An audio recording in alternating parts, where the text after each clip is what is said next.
is that we must never forget that economics was the reason that black people were brought to this country. We came to do the agricultural work in the South and the textile work in the North.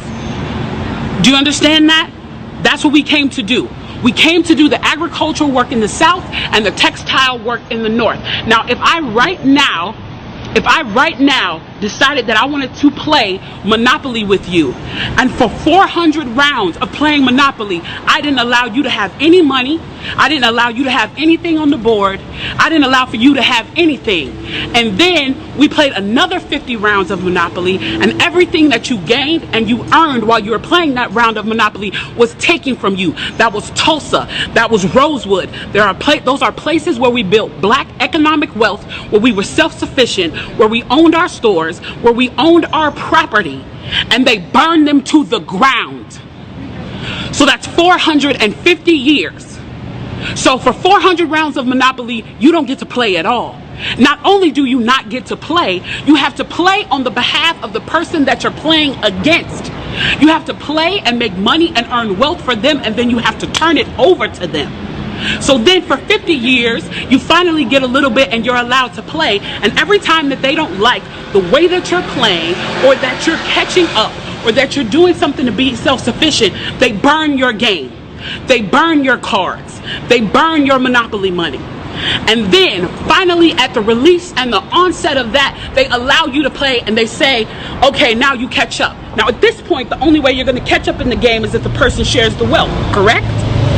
But what if every time you share the wealth, then there's psychological warfare against you to say, oh, you're an equal opportunity hire.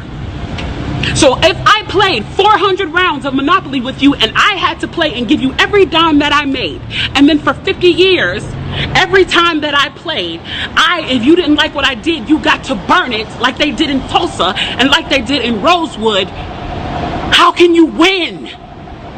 How can you win? You can't win. The game is fixed. So when they say, why do you burn down the community? Why do you burn down your own neighborhood? It's not ours. We don't own anything. We don't own anything. Trevor Noah said it so beautifully last night. There's a social contract that we all have, that if you steal or if I steal, then the person who is the authority comes in and they fix the situation. But the person who fixes the situation is killing us. So the social contract is broken. And if the social contract is broken, why the fuck do I give a shit about burning the fucking Football Hall of Fame, about burning a fucking Target? You broke the contract when you killed us in the streets and didn't give a fuck. You broke the contract when for 400 years we played your game and built your wealth. You broke the contract when we built our wealth again on our own, by our bootstraps in Tulsa, and you dropped bombs on us. When we built it in Rosewood and you came in and you slaughtered us. You broke the contract, so fuck your Target. Fuck your Hall of Fame.